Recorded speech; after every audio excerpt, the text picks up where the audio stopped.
Welcome to the first production or pilot episode of Shutters Not Shells. This is taken a lot of work. It's been a lot of challenges over the last 4 or 5 weeks since I started doing this. So whether you're here for the content itself or to check out the interviews, maybe you just want to check out the recording quality of the gear that I use, and I'm going to be using a different lens for each show, or maybe you just want to watch and track my progress as I get into this world of video editing and broadcasting and interviewing and all that fun stuff. For whatever reason you're here, thank you. I appreciate the support and the patience, and yeah, go ahead and feel free to subscribe. That's really the only way you're going to know when new shows come out. The first run is definitely dry. It's all me talking. I got a couple of minutes in there with an interview where I'm trying to highlight a veteran organization and a charity. Outside of that, it is me just practicing, getting comfortable, trying to engage the camera. That's it. We're good.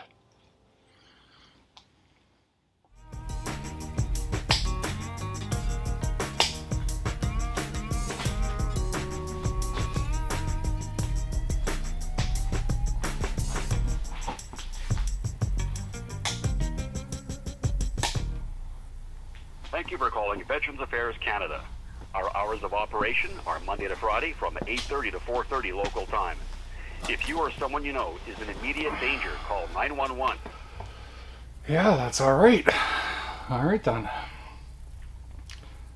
My name's Terry. This is Shutters Not Shells.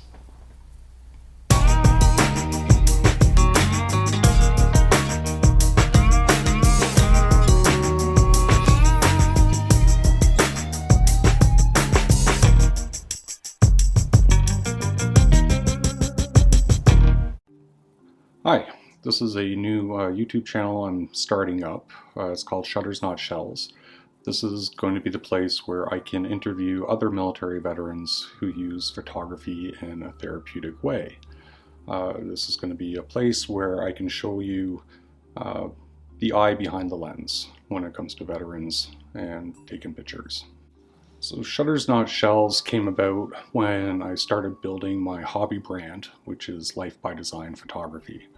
I was weighing the options between using one or the other, and Life by Design just seemed to fit better with what I was trying to do with my everyday photography. And I saw Shutters Not Shells as more of a community type of thing. So this will be an interview format show with a different guest each time. I've tried to build a format that will keep it engaging, that has a nice flow to it, where hopefully we can cover a variety of different topics in a relatively short amount of time. So I want to give the guest a chance to speak to how they found photography, speak to their service if they're comfortable with it, if they would like to speak a little bit about their mental health and how photography helps regulate that, because that is different for everybody, and it's also one thing that we all have in common. I'd also like to have some lighthearted topics that we can talk about with the guests, maybe cropped versus full frame sensors, or brand loyalty. Also maybe just give them a chance to talk about their gear and how they use it, what they like about it. I'd also like to be able to feature some of the guests' favorite photos. I'd like to be able to put them up on the screen and give them a chance to talk about what they like about it, what it means to them, maybe what the process was like to create that product or that final photo. And there's also going to be a chance for the guests to let you know how to find them. Instagram, Facebook, websites. There's some really, really great photographers out there, and I would like to be able to introduce them to you in a way that's meaningful for both them and you. So some of the photographers that I have lined up I consider close friends of mine. So in the interest of not trying to make them suffer, I've decided to put myself through the format first for this pilot episode. Hopefully that'll give me an idea of how the flow feels for when I start interviewing others. And hopefully I can get some feedback from whoever watches this on how, if they felt it was engaging, or if there's any ideas or things that they'd rather see, things that they didn't care much for. So hopefully we'll get some good feedback out of this first episode. Still a little anxious about walking myself through this format. It's been very challenging trying to speak directly to a camera and stay engaging. So we'll see how that goes. It's been a fair amount of challenges trying to get this up and going. The big thing for me was I didn't want to invest a lot of money in new equipment, and trying to piece together my existing equipment for photography and trying to find the crossover for it, how to use the lighting differently, how to understand the camera differently when it's recording video, and the editing process is much different, a lot more layers to it. So I have had my fair share of technical challenges, which has been good. It's been keeping me engaged. I can't take the same type of photography I have been over the last year, so it's been a nice challenge. I've been enjoying this. Like everything else that's worth doing, takes about 90% planning and 10% execution. So I do not have a timeline for regular releases of shows or episodes.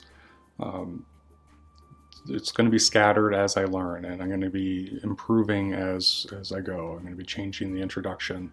Even this, what we're doing right now, I think I've done maybe 5 or 6 times already and just never really been satisfied with the results. So I keep redoing it and redoing it. Hopefully this time this will be it, and I'll push through, and if I see room for improvement, I'm just going to make note of that for the episodes coming up.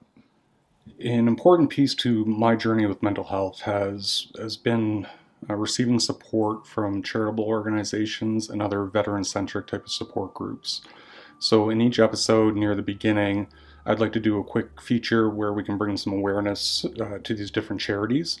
Ideally, whoever the guest is of the show will already have one that's maybe close to their heart that they want to be able to talk about a little bit. I'd also like to get a hold of the people of these organizations and give them an opportunity to speak directly to you about what it is that they do and the services that they provide, and also how to get a hold of them in case you want to offer some support or if you need the support yourself.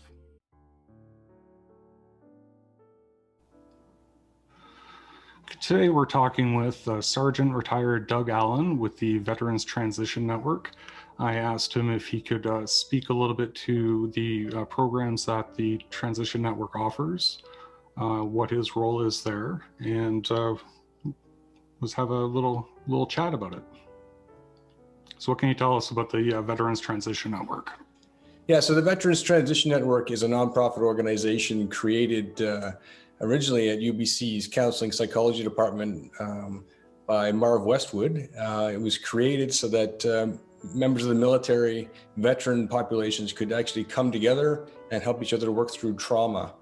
In 2014, it actually went national, so it's now right across the country, serving pretty much every province in Canada. What are the different program offerings that the Transition Network has? Yeah, the VTN is really known for the Veterans Transition Program, which is a 10-day residential group program. It's what happens there is where you actually do it in 3 phases. So you go in, you bond with a group of other veterans who you share experience with, and you do some group building, team building work to feel safe and secure. And learn some skills, and then you go back to use that strength that the team has built to work through a specific barrier. And then you of course go back and see what that's like and try to integrate that into your home life. And then you go back one more time, and that's sort of to tie things up and just really look at the future and to say, okay, now that I've gotten this point, where do I go from here? And the And the Transition Skills course is an adaptation of the Veterans Transition Program. It was created in response to the COVID-19 pandemic. And what it does is it takes out all the phases. So it's a 5-day program, residential program, where you go in and you sort of create your own bubble, more of a life review, more of a really self-discovery, and an opportunity for you to get out of isolation with people that know and sort of help set a pattern or set that pathway towards where you want to go in life. So towards that healing journey. Is there any cost associated with this for the veterans that need to or that wish to participate in these programs? Yeah, there's no cost to the veteran whatsoever. And we are a registered service provider with Veterans Affairs Canada. Doesn't mean that we work for Veterans Affairs Canada. It means that they recognize us as a legitimate organization, and they'll sponsor their clients to come on the program. There is no cost to the veteran. Personally, as a graduate of the Veterans Transition Program, I spent almost 20 years in the Canadian Forces Infantry. And I started to work helping other military members and veterans at the tail end of my career, not realizing I needed help myself until, again, like everything in the Veterans Transition Network, it got passed through the Underground Railroad, and another veteran said that maybe I should take this program. And I, of course, went on the program thinking, well, I'll make sure it's good for everybody else. And then within 12 hours, I quickly realized that this program was something that I needed, and in fact changed my life. So the impact of this program completely changed my trajectory, completely changed the way I work with veterans, completely changed how I am in everyday life. And that's how we ended up going national. I just wouldn't let it go. I wouldn't let it go because it was too valuable for me.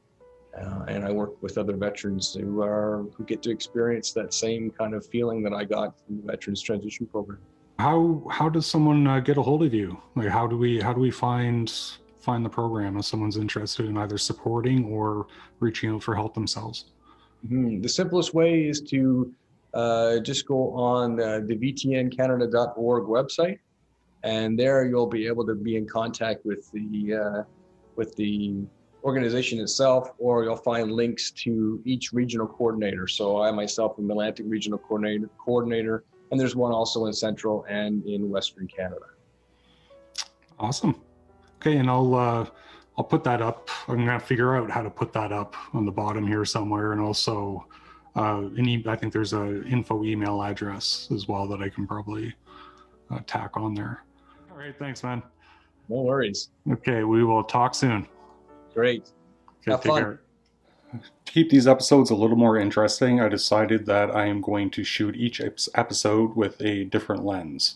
So currently I shoot with a Fujifilm X-T3. I have a variety of primes and zoom lenses. Both are intermediate and the red badge lenses. At the end of every episode, I'm going to do a quick 1 or 2 minute feature on the lens and just discuss quickly things I like about it, things I feel maybe could be improved, and what type of environments I would use that specific lens in. Now we are going to transition to the interview segment of the episode.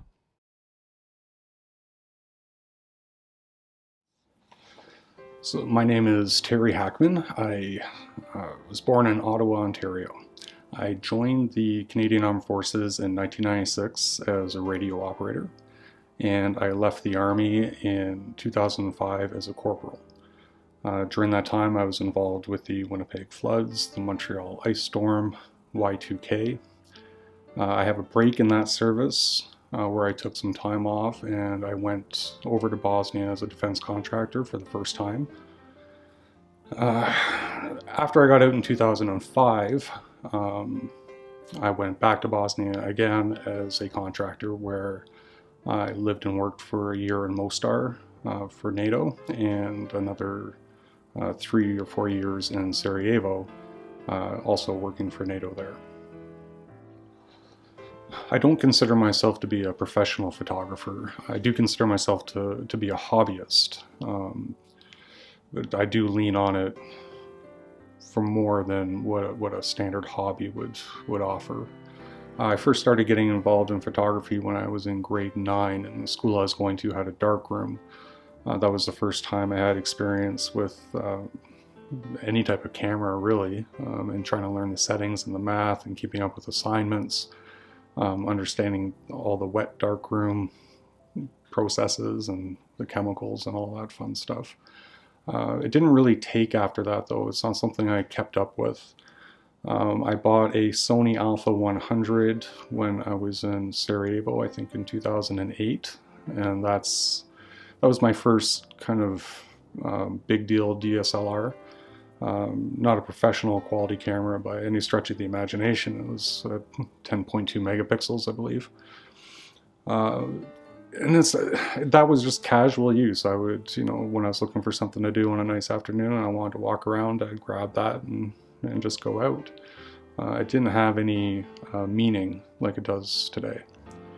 And then I want to say 2018 is when I bought a Canon 80D, and that was around the time I started doing yoga and I was starting to be more aware of my own mental health. So I purchased that camera with intention to hopefully that'll help me regulate a little bit.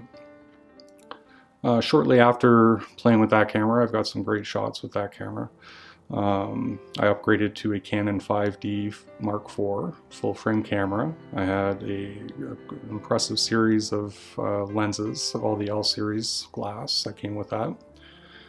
The challenges I had with that camera was the weight. I have a lot of physical injuries that I try to deal with, and walking around with the size of lenses and the body that came with that camera, it just became too much. It became discouraging. It became a barrier to what I was trying to do. So I sold all of that equipment and I went to the mirrorless side, back down to a crop sensor with this Fujifilm X-T3. And I've been happy with it. The weight is significantly less. The quality, it's a high quality camera, produces high quality product. Yeah.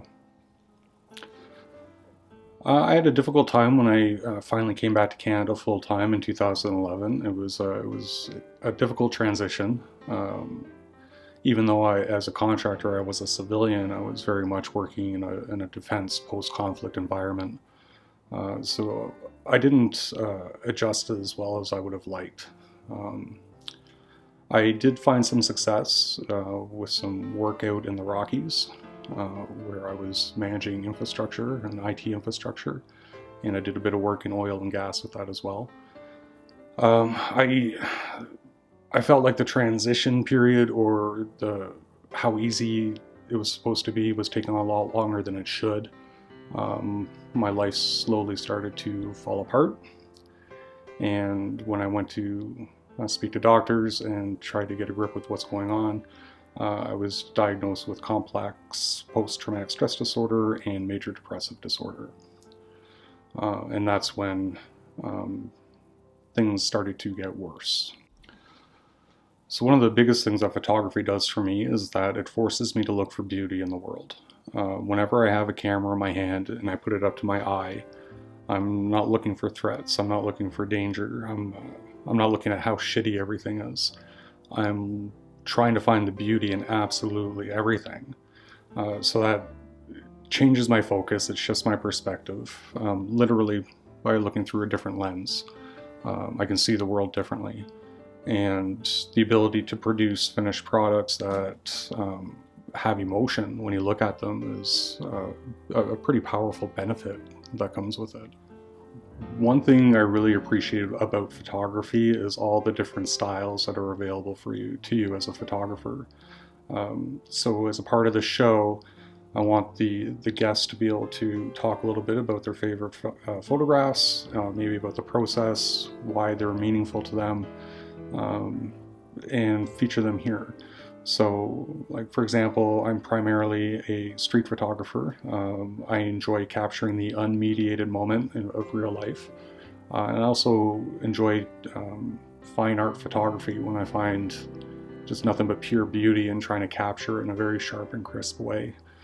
I've also done some landscape photography and some urban portraiture work. So yeah, this is going to be that part of the segment in the show where we get to pop the pictures up and the guest gets to brag a little bit. Today's episode was shot using the Fujinon 18 to 55 f2.8 to f4 kit lens. So this is the kit lens that came with the X-T3 when I purchased it. It's got a nice solid feel to it. It's got optic image stabilization. You have an aperture lock right here, and your aperture ring, which is got nice and tactile. It's very sturdy feeling construction, and the image quality has been sharp through and through every time I've taken this out.